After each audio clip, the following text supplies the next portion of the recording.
Star line கல்வியியல் கல்லூரியில் பழங்காலத்து நாணயங்கள் மற்றும் ரூபாய் கண்காட்சியில் மாணவர்களுக்கு நாணயங்களின் வரலாற்று முக்கியத்துவம் குறித்து விளக்கப்பட்டது.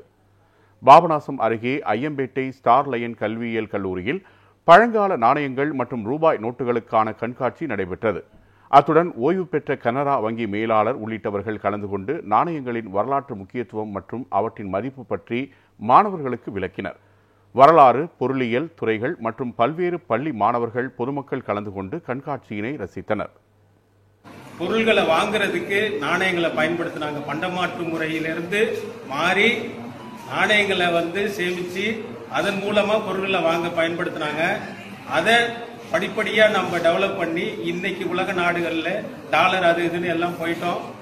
ஆனாலும் நம்ம மாணவர்களுக்கு இந்த காயின் எல்லாம் பயன்படுத்துற ஒரு இது இல்லாம போச்சு. எல்லாம் ஜிபே அந்த மாதிரி தான் பண்றாங்க. ஆன்லைன்ல தான் வர்த்தகம் எல்லாம் பண்ணிட்டு இருக்கோம். எந்த பொருளுமே காசு கொடுத்து வாங்குறது மாணவர்கள் மத்தியில இல்லை.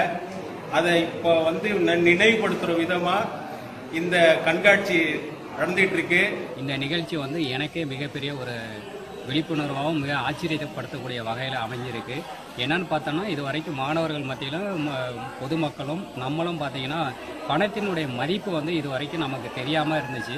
இந்த கண்காட்சியில் பார்க்கும் பொழுது நாம் பல்வேறு அயல் நாடுகளுடைய பிலிப்பைன்ஸ், கென்யா, ஜெர்மன் இந்த மாதிரி நாடுகளினுடைய ரூபாய் நோட்டுகளுடைய அமைப்பும் நான் நேரடியாக பார்க்கறதுக்கு நல்ல ஒரு அற்புதமான வாய்ப்பாக இருக்குது.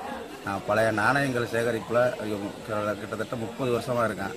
எனக்கு ஊக்குவிக்கிற விதத்தில் எனக்கு ஒரு பெரிய ஒரு நாணயத்தை கொடுத்து இதை பாதுகாப்பாக பயன்படுத்தி வச்சுக்கப்பா அப்படின்னாரு. அதுலேருந்து எனக்கு நாணயம் சேகரிக்கிற பழக்கம் உருவாயிருச்சு. அதில் இப்போ அந்த நாணய கண்காட்சி தான் இப்போ ஸ்டார் லயன் கல்லூரியில் நடத்தியிருக்கேன். இதுக்கு அரசு உதவி செஞ்சால் இதை மேலும் பல பள்ளிகளுக்கும் கல்லூரிகளுக்கும் எடுத்து சென்று காட்சிப்படுத்துறதுக்கு எனக்கு விருப்பம். பழைய நாணயங்களின் ரூபாய் நோட்டுகளின் கண்காட்சி இன்னைக்கு நடைபெற்றது. அதில் அயல் நாட்டு நாணயங்கள், மன்னர் காலத்து நாணயங்கள், முந்தைய தலைமுறை பயன்படுத்திய நாணயங்கள் எல்லாமே நல்லா இருந்துச்சு. இது மாதிரி நாணயங்கள்லாம் நான் இது வரைக்கும் பார்த்ததே இல்லை. இந்த மாதிரி கண்காட்சியை நான் மியூசியத்தில் மட்டும்தான் பார்த்துருக்கேன். காலேஜில் இந்த முதன்முறையாக இங்கே பார்க்குறேன். இன்னும் இந்த மாதிரி நான் ஸ்கூல் காலேஜில் இது மாதிரி நிறையா நடத்தணும்னு ஆசைப்பட்றேன்.